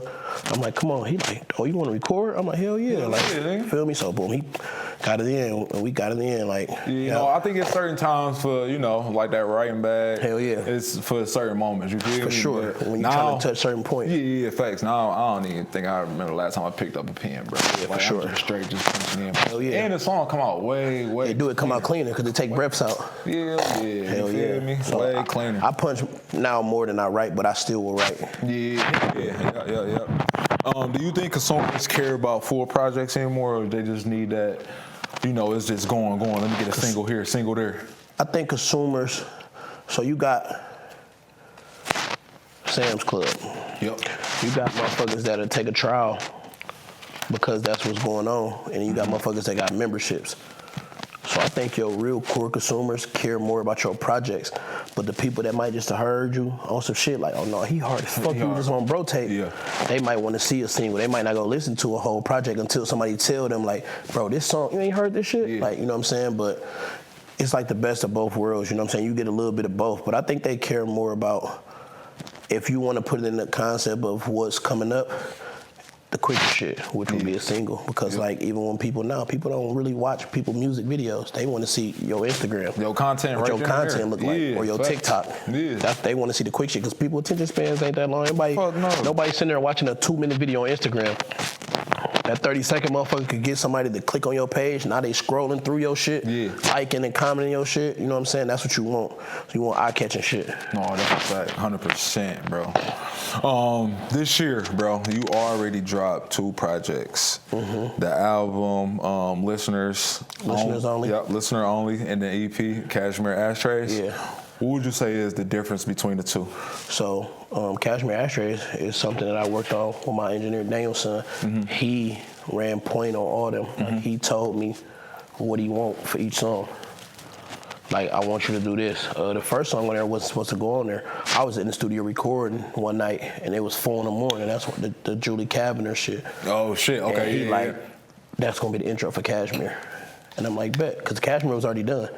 Without that, shit. So that one he's supposed to go on there. Be on there. Yep. It became number 1. I think the difference between those is it's more of the thought process in between it. Cause like on what's the name, I'm making fire shit on the tape we just not Cashmere. Listeners only. I'm rapping, you know what I'm saying? But on Cashmere Ashtrays, it's more of a thought process and a different cadence to it. Like, we really just talking, we shit talking, I'm kicking shit. We talking about all type of shit on there. On there, we kind of like, we touching certain aspects, like Montclair. Like, I'm talking about, like, how I was growing up, making money, hustling, playing basketball, or doing whatever I was doing as a kid. Because I was really trying to stack up because I wanted a black Montclair. And that's what I was doing until I got to that motherfucker. Facts. So, that shit hard. So it's different. It's a storyline behind all those songs versus me just getting in the studio just sparring with myself and making fire songs on Listeners Only. I made Listeners Only. Like, Listeners Only, if you abbreviate Listeners Only, that's abbreviated low. Facts. You know what I'm saying? Right. So I made Listeners Only because same thing. It's for the consumers. This might not be for you. So I named it Listeners Only. Like, this is for the people that want to hear this shit. If you don't want to hear it, cool. You know what I'm saying? It ain't for you. Everything ain't for everybody. Everybody don't drink tequila. I got a homeboy that only drink cognac. He won't even touch no tequila. Facts. But that ain't for him. Like cognac. You know what I'm saying? So that was the different process for them. You have a lot of music out right now, right? Knowing that you dropped your first song only 3 years ago, bro. Insane. Do you feel like artists need to drop more consistent to stay relevant? And we were speaking like it's microwave shit right now, right? So you feel like people need to... I don't think you need to take a break because I think in between one of those years, I took a 6-month break. I was recording, but I wasn't dropping. And think they forgot about you? I don't think they forgot about me, but I think it'll slow your ball down some. You know what I'm saying? Because if you catching whatever, traction you catching, you know what I'm saying? You could miss on that. Even when people reaching out to you saying, damn, where the music at? Yeah. They looking for you. They jumping on what's next. Hell yeah. Damn, who's this nigga? You know what I'm saying? I ain't dropped in 6 months. Now when I drop, I might not have everybody I had when I left. You know what I'm saying? So I think consistency is key. You know what I'm saying? You want to keep something new because trends and fashions and everything die every day. Yeah. So I can't be talking about some shit from today. Yeah. I can't be talking about in my song, we sitting at the sky, I'm seeing the city from your crib, and we doing doing an interview, and I drop that shit next summer. You might have a mansion.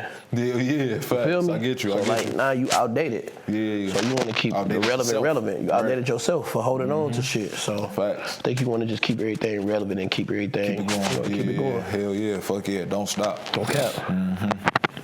Now, when it comes to like making music, right? Yeah. Do you care about the bars, the delivery, like me? What? Like I care about that delivery and all that. Like, what's your go-to?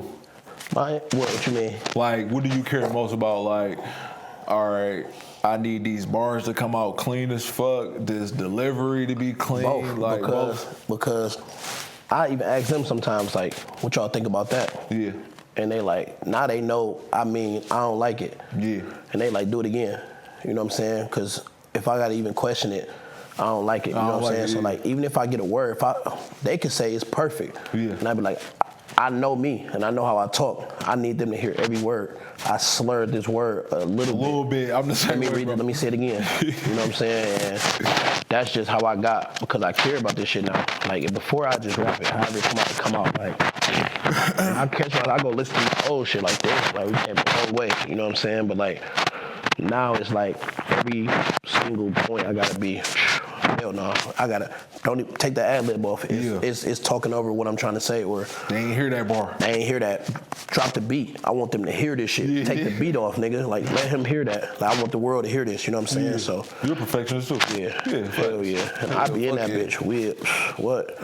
I could do a song and be ready for another one and be like, play that shit again. I don't like that. No, let me take this off. Let me say something else right here. Like, he'd be like, let me get in there. And that's just how we get the best results, I think. You know what I'm saying? Yeah. What would you say, like, to this day, right? Yeah. A song you dropped that didn't get the credit. What would you say? That's fire. And would you bring it back to life today? Bro, I got so much shit, bro.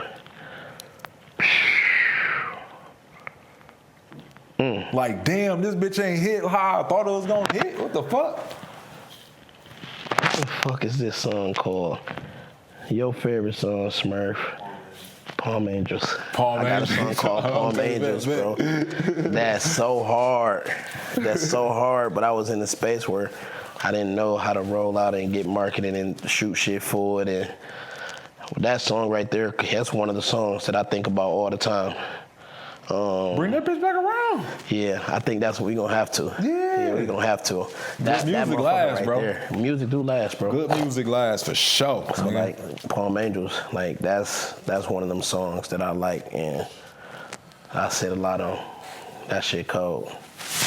Sure. Yeah, facts. Well, listening to your old music, bro, what is some growth you see within yourself that you notice? Being patient, understanding that every beat flow different. You know what I'm saying? Like, that shit kind of like how, like, drumline, like he was telling dude, like, you feel me? Take your time. Like, shit like you making love. Like, you ain't just in shit, just jackrabbit and shit. You feel me? Like, you gotta take your time, bro. You know what I'm saying? So I think being patient and understanding, like, different flows and different pockets and shit like that, you know what I'm saying, is way different than what I knew. I knew how to rap in one straight line. You know what I'm saying? Then, now I know doing the beat might switch. I could slow it down. I could go into another pocket, or I could change. I could chop my flow down. I could, you know what I'm saying, do different shit. So I think that's the difference now. And it come with repetition, like basketball. Bro. Getting that layup you start off learning bro. how to lay up. Getting that layup then you shoot a mid range. Then you can shoot a three. And then you got motherfuckers that can shoot from half court. It come with just working at it, bro. For sure. I use this word now. Me too. Bro, That's go get how that layup line, nigga. That's how I do. I use that shit for life. For real, everything. bro. That's why I said you got that edge, bro. Being an athlete, got that edge. That's no cap. Right, bro. You are turning yourself into a brand mogul, right? 10 years from now, where do you see Lando Lo? Man, we gonna be out of here. This shit over with. Say 10 years, that's too long. You already gonna be way up. too long. I'm thinking like next year. For real. Talk that shit. Because we got a lot of shit that we doing. Like I ain't no bragging nigga. I want people to see the result. You know what I'm saying? So we got a lot of shit that we doing right now. Like I got some huge shit that might happen in the next few weeks that we ain't even talked to about. You know what I'm saying? So I just try to keep my head down, bro, and just work. Because you know what I'm saying? I'd rather be overly prepared than under. I'd rather have work done, cut out. You know what I'm saying? Than not having shit ready. Because what if we get the call and they're like, oh, let me hear some shit, and I'm like, I got like 2 songs. I just dropped. That's the only one I had. No, I got like 100, 200 songs. Let me bring this hard drive. I got this for y'all. Like, you know what I'm saying? So I think, hell yeah, in 10 years, bro, I'll probably be done making music. Like I really want to get in step after that. I want to step into like helping up and coming artists. You know what I'm saying? And finding like how I found Lozart. You know what I'm saying? Like somebody like him. Got an ear for this shit. Just got an ear for it and just trying to help. You know what I'm saying? Because everybody ain't got the support they think they got, bro, until they get some real support. Like you think you got a support system until you get around some genuine shit. And now you looking at your people like, y'all motherfuckers done even holding me back. You know what I'm saying? So that's real shit. Like, and damn, that's a fact. Yeah, that's a fact for sure. Hell yeah. Now, what would you tell young Lando Lo today? What I tell young Lando, slow down. It's all right to look like an outsider from the inside if you can. It's all right looking like an outsider from the inside if you could show people a different light. So even with my peers, like, I would get into the bullshit because that's what we grew up together. This my man's. You know what I'm saying? I got him. You know what I'm saying? But knowing what I know now is I would have did a lot of shit different.